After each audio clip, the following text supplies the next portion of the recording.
तो जब बेईमान हाथ में सत्ता रहेगा तो वही करेगा कि मतलब कैसे मैं तोड़ फोड़ कैसे जो है डिवाइड करके जो है राज्य में अपनी सरकार चलाऊं। तो शुरू से ही है गलत लोगों के हाथ में गया सत्ता का। मैं बहुमत मतलब इस बात का समर्थन करता हूं कि 50% से ज़्यादा वोट जो मिले वो प्रतिनिधि होना चाहिए।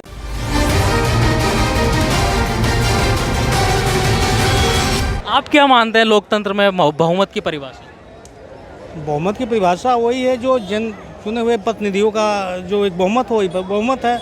लेकिन आप जो कहना चाह रहे हो कि किसी भी व्यक्ति को 50% से ज़्यादा वोट मिलना चाहिए तो वो प्रतिनिधित्व कर सकता है, लेकिन हमारे यहाँ ऐसा विधान नहीं है।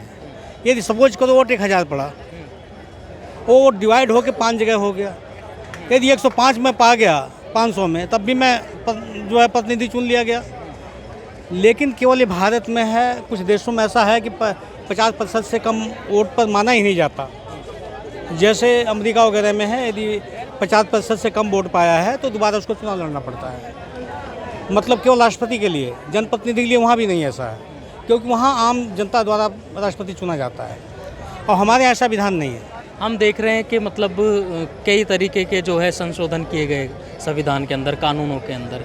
क्या मानते हैं कि जो राजनीतिक व्यवस्था है ये पूरी, इसके अंदर भी कुछ संशोधन या कुछ बदलाव की ज़रूरत है? बहुत कुछ बदलाव की ज़रूरत है, लेकिन ये बेईमानों का देश है जी। जब जिस समय देश आज़ाद हुआ उसी समय सत्ता बेईमानों के हाथ में चला गया।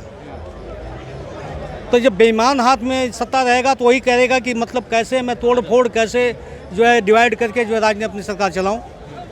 तो शुरू से ही है गलत लोगों के हाथ में गया सत्ता। जो देश के वाकई में प्रहरी थे, जिन लोगों ने संघर्ष किया अंग्रेजों के सामने, चाहे सुभाष बाबू हुए, चाहे चंद्रशेखर आज़ाद हुए, चाहे और भी क्रांतिकारी नेता हमारे हुए, उनको जानते हो क्या कहा गया? वो देशद्रोही हैं। किसके द्वारा? गांधी द्वारा, नेहरू द्वारा। नेहरू को जो है एक भी वोट नहीं मिले थे 15 प्रांतीय असेंबलियों में, फिर भी वो प्रधानमंत्री बने।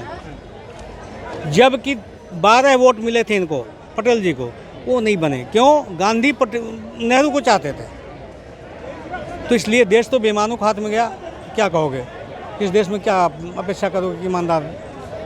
इस भ्रष्टाचार की राजनीति में जो नुकसान हो रहा है वो तो जनता का हो रहा है। देखो जी, सच पूछो तो सभी आप टैक्स भी दे रहे हो, सारी चीज़ें पूरी कर रहे हो, एक वोट देने के बाद फिर आपकी क्या अहमियत रह जाती है एक वोटर के रूप में? एक्चुअली हमारे रग रग में भ्रष्टाचार भरा हुआ है। भ्रष्टाचार कोई देश के लिए मुद्दा है नहीं, क्योंकि सभी व्यक्ति भ्रष्ट है। यदि मुझे जगह मिलेगा तो मैं भी भ्रष्टाचार करूँगा। जो भी है सब भ्रष्टाचारी हैं इस देश में। कोई ईमानदार मिलेगा ही नहीं। आप ढूंढ डालो कहीं भी, क्योंकि ये तो है कि मेरे पास कुछ नहीं इसलिए मैं ईमानदार हूँ। जिस दिन मुझे भी कुछ मिला तो मैं भी, सपोज को मैं प्राइवेट नौकरी कर रहा हूँ, यदि मालिक ने दिया कि भैया 100 रुपया किराया लगेगा, देख लियो, तो मैं कोशिश करूँगा 20 रुपया चुरा के अपनी जेब में रखूँ।